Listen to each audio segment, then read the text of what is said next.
Kick off our Thanksgiving countdown with GMA helping you map out that getaway strategy ahead of storms that could impact travel in the days to come. We've got team coverage this morning. Let's go ahead and start with ABC's Morgan Norwood. Hey, Morgan, good morning. Hey, good morning to you, Gio. We got you covered this morning. That travel rush already underway, especially for many looking to beat the crowds. But look, between weather threats on both coasts, staffing shortages, and the historic number of passengers traveling this season, we're looking at the potential for chaos.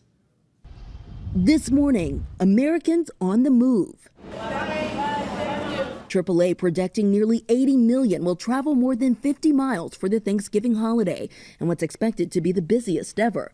Tuesday is Get Out Day, when some 50,000 flights will take off from coast to coast, with TSA expecting to screen more than 18 million passengers through next Monday.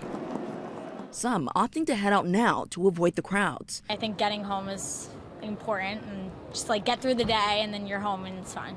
But even for early passengers like Linsey Davis, it's not guaranteed smooth sailing. I was traveling for almost 12 hours today. I was coming from LAX, where my flight was delayed for almost 6 hours. Airlines bracing for record numbers. American, Delta, and United say this will be their busiest Thanksgiving season ever. United adding 400 flights per day just to handle the demand. In Tampa, airport officials warning travelers to expect long lines starting today. We're expecting approximately 80,000 passengers to flow in and out of the airport. Staffing shortages already triggering disruptions in the Northeast, where the FAA desperately needs more air traffic controllers. We will use traffic flow management initiatives to deal with any staffing shortages on that particular day in this airspace, and we expect to have some of those shortages. In Charlotte, some airport workers threatening to strike during the busy holiday stretch, demanding better wages.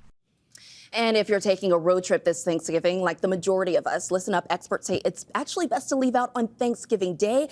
That's when you're likely to run into the least amount of traffic. Now, if you're driving between now and then, bottom line, you want to leave early or try to head out late evening, Janae. All right, duly noted, Morgan. Thank you. And now let's see how the weather is shaping up for the holiday week to come. Samara Theodore is here tracking that. Good morning, Samara. Good morning, Janae. And that's another factor. Traffic-wise, it might be good to leave on Thanksgiving, but weather-wise, that depends on where you live. Let's get started. Okay, tracking travel troubles. Monday, we've got some heavy rain and mountain snow on the West Coast. By Tuesday, we do have this front sweeping through the I-95 corridor. Middle of the country is pretty quiet and dry. Some snow out in the Rockies. Look what happens Wednesday. So I know this is going to be a big travel day. For those flying out from any West Coast airports or traveling on the West Coast, you're good. East Coast, not bad. But Chicago O'Hare, that's a major airport. We'll be running into a little bit of issues there. Rain in the Ohio Valley. And then Thursday on Thanksgiving Day, travel may not be at its optimum on the East Coast because we're going to see snow upstate New York and parts of Pennsylvania.